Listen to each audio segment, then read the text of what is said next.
Hi, we're here at a Taste of Greater Danbury today with none other than Cassadee Pope. She's the headliner, and welcome to the area. Thank you. It's good to be here. Yeah. Now you're from Florida. I am originally, and as we're taping this interview, Florida's just bracing for this Hurricane Irma. Now, you have family, friends down there still? I do. Yeah, there's a few that evacuated from West Palm Beach, but I have family actually in Hollywood, which is near Miami, that are staying. So I'm just fingers crossed that they'll be okay and they stay hunkered down. Everybody boarded up their houses and got shutters, but it's really the after effects that are the worst part, yeah. You know, not having food or running out of water. So I'm hoping that they prepared themselves. Yeah, well, by the time this airs, the hurricane will probably have blown through, but we hope for the safety of all of them. Absolutely. At this time. Yeah. All right, so let's get to Cassadee here. Let's get to Cassadee.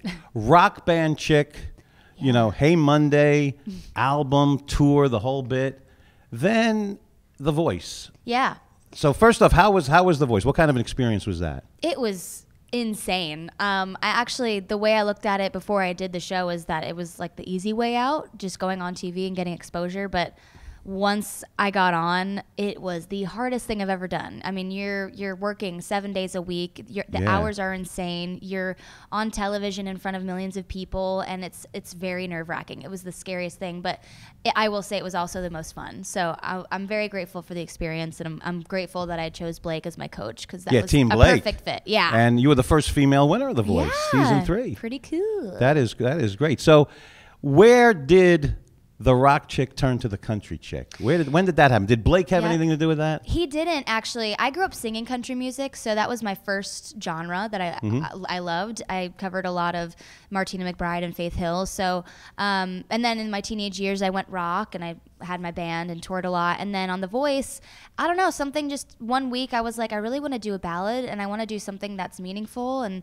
that I connect with lyrically, and I wanted to do Over You. And Blake had nothing to do with that decision, and it felt so good to go back to my roots, so I just kept doing it. That's terrific. Yeah, score some points with the judge, right? Do a song that he kind of co-wrote, right? Exactly, yeah. And it was really, it was even more meaningful that both Miranda and Blake gave me their permission and their blessing to do it, and I kind of put my spin on it, and it was so crazy. I didn't expect it to get that big of a reaction, so it was cool. And then, of course, Wasting All These Tears, which was a smash for you. Congratulations on that. Thanks that. for playing it. No problem. It's a great song. Thank you. And then Chris Young comes along. Yeah. Now, that was a big break, wasn't it? It was a huge break. And it came at the perfect time. I honestly, I didn't have anything going on. I didn't have any music out, and I was kind of, you know, I don't know what's going to happen. And he heard me at a guitar pool at a radio station in West Palm Beach.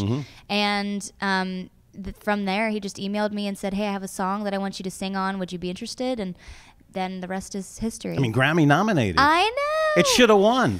Oh, gosh. Well, Dolly, you know, how are you going to win against Dolly? You can't argue with Dolly, right? Yeah, it should have won. Okay. But well, number one song, and a big break, and it just kind of is launching things. And what's happening now with Cassadee? I actually just got out of the studio with Corey Crowder, who produced Chris's stuff, and he produced the new album too. But I did a few songs with him, and they're sounding awesome. They're almost finished, and I am planning on just kind of figuring out a game plan with those. I don't want to just release them and not have like a rollout plan, so I'm trying to be real strategic with this next process. But I'm really excited. It's like just a new chapter all around in my life, so it's exciting. Yeah. Now, a girl growing up in Florida, singing country music, goes into the rock, gets into the rock thing for a while. Who were some of your influences at that time?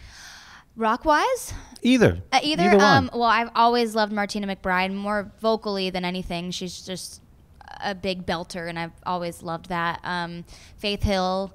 I also loved Michelle Branch and Avril Lavigne. Yeah. It's kind of where I got the edge, and I loved bands like Blink-182 and Foo Fighters, and I also grew up listening to, like, in my household, my parents both loved Boston and Foreigner and Bon Jovi. So you had a little bit of everything going on. A little bit there. of everything, yeah. Well, that is great. Well, best of luck to you. Thank and you. Of course, you'll be performing tonight. But before we wrap up, I always like to do something fun in these interviews. Okay. So I figured today, how about a little truth or dare? Oh, boy. 3 quick rounds. Sure. 3 quick rounds. This will be fun. Maybe we'll learn something new. All right, first round, truth or dare? Truth. All right, truth. What's your #1 guilty pleasure? Gosh. The Real Housewives of any city. Really? On Bravo. Really? Any city. And that's honestly, like, the guilty pleasure thing for me is hard because I don't really feel guilty about any of the things I like, but I guess that one has, like, a stigma. Okay. You know? All but, right. yeah, I love those shows. All right, round 2, truth or dare? I'll do dare. Oh, you're going to do dare. This is a fun one. Okay. Our camera guy ready? Billy? Spin an invisible hula hoop for 10 seconds. Oh, boy. Come on, you can do that. All right. Let's I'm going see. to put my mic down because I don't want to. Yeah, I'll hold it for you. Hear my breath. Yeah, I'll hold it. Okay. Let's see. We're going to get some moves now from Cassadee. Here we go. Or a midriff bearing. Even better. Even better. 1, 2, 3. This is a good workout. You got to go a little faster, I think. The hula hoop.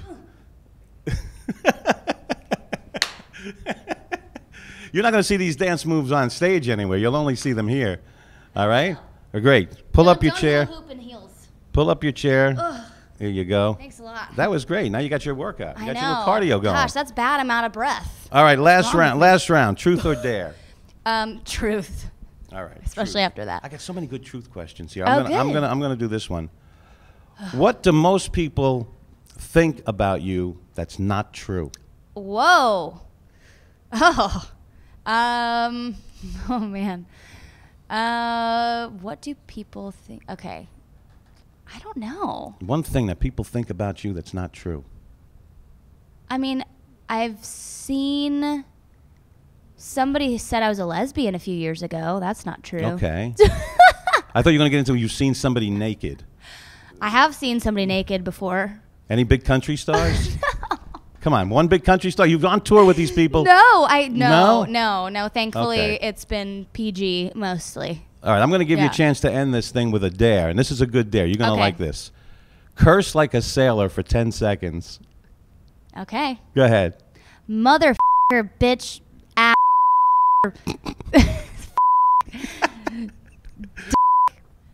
Balls. That's not, those aren't curse words. They're close enough. Okay, thank you. You can't say them on the radio, but you can say them here. That felt great. That is Cassadee Pope. Thank you so much. Much success in your career. Thank you. And much success in the future. That's Cassadee Pope. Great to have her here with us today on Kicks 105.5. Classy gal.